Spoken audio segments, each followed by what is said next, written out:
Dear students, how are you? कैसे हो आप लोग? आई होप आप सब लोग ठीक होंगे, राइट? तो कल की क्लास में मैंने आपको बताया था चैप्टर 1 इकोनॉमिक्स का, the story of village Palampur के बारे में। मैंने आपको ये शेयर किया था कि ये चैप्टर हमें क्या कन्वे करता है, क्या इस चैप्टर का कंटेंट है, राइट? ये चैप्टर हमें बताता है बेसिकली इकोनॉमिक्स के बारे में, कि जो इकोनॉमिक्स है कैसे विलेज लेवल पे, कैसे कंट्री लेवल पे मूव करती है, ठीक है?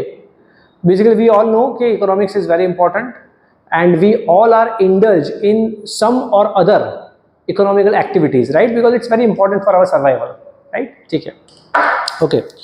तो मैंने कल आपको इस चैप्टर का ओवरव्यू दे दिया था, ठीक है? अब आगे बेसिकली पालमपुर के बारे में मैंने आपको थोड़ा बता दिया था। पालमपुर जो है वो एक इमेजिनरी विलेज है, वो एक्चुअली में एग्जिस्ट नहीं करता है, ठीक है? It's imaginary village.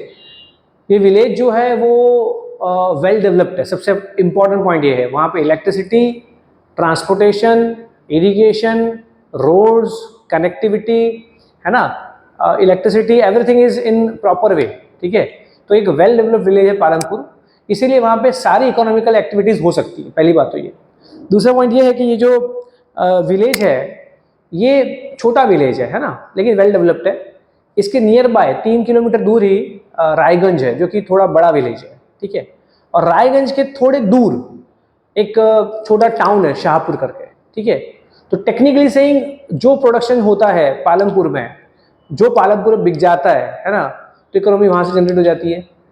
जो पालमपुर में नहीं बिकता उसको बड़ा मार्केट चाहिए तो वो रायगंज में जाके बिकता है, और रायगंज में भी उससे बड़ा मार्केट चाहिए तो शाहपुर में जाके वो चीज़ें प्रोडक्ट्स बिकती है, ठीक है?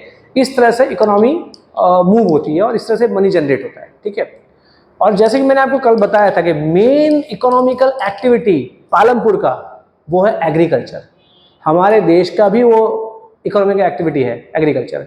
इन्होंने, आप एक चीज़ सोचेंगे, क्यों इन्होंने पालमपुर की बात की है, क्यों एक विलेज के एग्जाम्पल लिया है? एक विलेज के एग्जाम्पल से हमें समझाने का ट्राई करें कैसे विलेज में इकोनॉमी जनरेट होती है, रोटेट होती है, राइट? वो समझाने का ट्राई करें, क्योंकि वही चीज कंट्री लेवल पे भी एप्लीकेबल है। जैसे विलेज में इकोनॉमी जनरेट होती है, रोटेट होती है, वैसे ही कंट्री लेवल पे भी इकोनॉमी जनरेट होती है, रोटेट होती है। अंडरस्टूड? तो इसीलिए इन्होंने एक छोटे से एग्जाम्पल से हमें समझाने का ट्राई किया है कि भाई विलेज लेवल पे कैसे इकोनॉमी जनरेट होती है, रोटेट होती है। I hope it is clear to you, ठीक है? फाइन। ये जो विलेज है इसमें मेजरली इसमें टेंटेडली कुछ 450 फैमिलीज बताई है। ज़्यादातर 80% रिच है और घर जो है वो सीमेंटेड है, ब्रिक्स के बने हुए हैं। लेकिन 20% जो है पुअर है, वो आई कैन से शेड्यूल कास्ट के हैं, लोअर कास्ट के हैं और पुअर है, और उनकी इनकम इतनी नहीं है, उनके पास लैंड होल्डिंग्स छोटे हैं। बाकी जो 80% है उनके पास लैंड होल्डिंग बड़े हैं या मीडियम है, ठीक है? और वो रिच फार्मर्स हैं, उनका घर भी पक्का बना हुआ है, सीमेंट का, ब्रिक्स का। 20% जो हैं वो लोअर कास्ट के हैं, उनका घर भी आई कैन से मड का बना हुआ है, काउडंग का बना हुआ है, और वो भी पालमपुर के इकोनॉमी में काफ़ी अच्छे योगदान करें। लेकिन उनकी लिमिटेशंस है, उनकी एक लिमिटेशंस है कि वो एक लिमिट से ज़्यादा नहीं कर सकते, क्योंकि उनके पास बेचारे पास लैंड होल्डिंग ही लिमिटेड है ना? तो उनका अर्निंग भी लिमिटेड है। तो उस तरह से सबका कंट्रीब्यूशन है अपने अपने लेवल पे।